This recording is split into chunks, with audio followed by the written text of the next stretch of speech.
반갑습니다. 부동산의 법률과 실무를 명쾌하게 풀어드리는 원스톱 부동산 소장 정성윤입니다.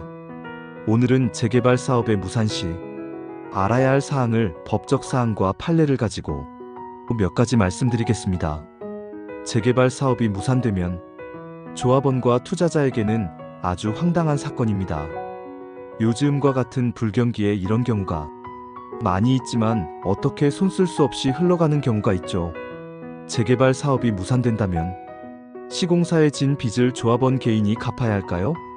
재개발 사업에 참여했는데 갑자기 사업이 무산된다면 어떨까요? 그동안 쓴 사업비 당신이 갚으세요라며 거액의 청구서가 날아온다면 시공사가 조합원이 아닌 개인에게 직접 돈을 갚으라고 요구하는 이 무시무시한 상황. 과연 가능한 일일까요? 결론부터 말씀드리면 원칙적으로는 불가능합니다. 하지만 아주 예외적인 경우에 한해서는 이야기가 달라질 수 있습니다. 재개발 초보 투자자와 조합원이라면 반드시 알아야 할 법적 원칙과 실제 사례를 통해 그 진실을 알려드립니다. 재개발 조합은 독립된 법인이며 빚은 조합의 몫입니다. 가장 중요한 법적 원칙은 바로 재개발 조합이 독립된 법인이라는 점입니다. 도시 및 주거환경정비법 제38조에 따르면 조합은 설립 인가를 받은 순간부터 하나의 회사와 같은 법인격을 갖게 됩니다.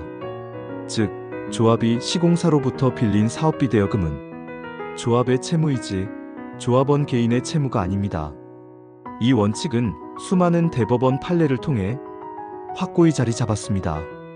대법원은 조합의 채무는 원칙적으로 조합의 재산으로 변제해야 하며 조합원 개인의 재산으로 변제할 의무는 없다고 일관되게 판시하고 있습니다.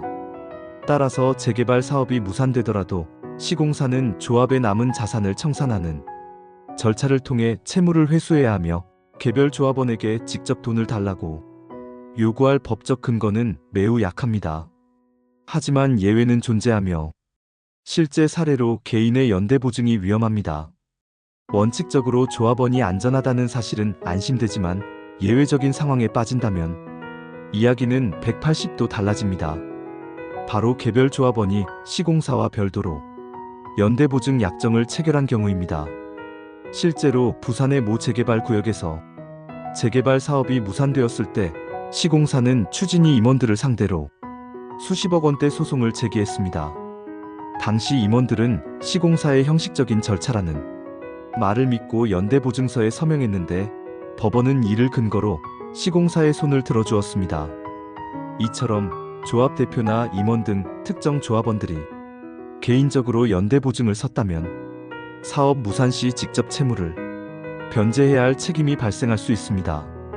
부산의 모 구역에서는 시공사가 조합원 전체에게 보증을 요구한 사례가 있으며 또한 이 조합에서는 시공사가 변경되어 조합원에게 아주 불리하게 조합원이 중간에 물건을 매도할 경우에는 조합의 채무를 지분에 따라 조합원이 책임진다고 정관을 변경한 경우가 있습니다. 이것은 조합원이 자신의 재산을 마음대로 처분을 할 수 없는 극단적인 처방을 한 경우도 있습니다. 대부분의 경우 시공사는 조합을 상대로 소송을 제기합니다. 서울 강남 아파트의 재건축 조합이나 부산의 모구역 재개발 조합 사례처럼 시공사는 사업 무산 시 대여금, 위약금 등을 돌려받기 위해 조합 자체를 상대로 소송을 제기하는 것이 일반적입니다. 조합과 시공사 간의 법적 공방은 치열하지만 이는 조합과 시공사 간의 문제일 뿐 개별 조합원에게 직접적인 영향을 미치지는 않습니다. 재개발 사업이 무산될 경우 조합원이 알아야 할 세 가지 사항. 만약 재개발 사업이 무산되고 시공사로부터 직접 돈을 갚으라는 독촉을 받게 된다면 절대 당황하지 말고 아래 세 가지를 기억하세요. 첫째, 시공사 요구에 섣불리 응하지 마세요. 조합의 빚은 조합이 해결할 문제임을 명확히 주장해야 합니다. 절대 개인적으로 시공사에 돈을 갚거나 변제 계획을 약속해서는 안 됩니다. 둘째, 계약 서류를 꼼꼼히 확인하세요. 혹시라도 조합 설립 동의서나 사업 약정서에 개인 연대 보증이나 채무 인수와 관련된 조항이 있는지 반드시 확인해야 합니다. 만약 관련 조항이 있다면 법률 전문가의 도움을 받는 것이 필수적입니다. 셋째, 전문가와 즉시 상담하세요. 내용 증명 등 공식적인 서류가 날아온다면 개인적으로 대응하기보다는 즉시 변호사 등 법률 전문가와 상담하여 법적 대응 방안을 모색해야 합니다. 재개발 투자의 첫걸음은 복잡한 법률 관계를 정확히 이해하는 것입니다. 시공사 대여금 문제 역시 마찬가지입니다. 불안한 소문에 휩쓸리기보다는 정확한 법률적 지식을 바탕으로 현명하게 대처하시기를 바랍니다. 다음에도 더 유익한 정보로 찾아뵙겠습니다. 감사합니다.